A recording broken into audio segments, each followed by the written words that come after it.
সামনে ফেব্রুয়ারিতে নির্বাচনীয় প্রচারণার জন্য আমরা ৪ নং মোকামি ইউনিয়ন শাখার ৯টি ওয়ার্ড কেন্দ্র কমিটি গঠন হবে।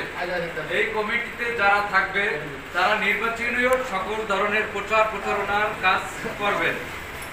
আশা করি সবাই ঐক্যবদ্ধ হইয়া ধানের শীষকে বিজয় আমাদের লক্ষ্য। আমরা 17ই জুলাই আমরা 2024 5ই আগস্টে আমরা স্বাধীনতা অর্জন করেছি। আমরা কিন্তু পূর্ণাঙ্গ স্বাধীনতা এখনো ফিরে পাইনি।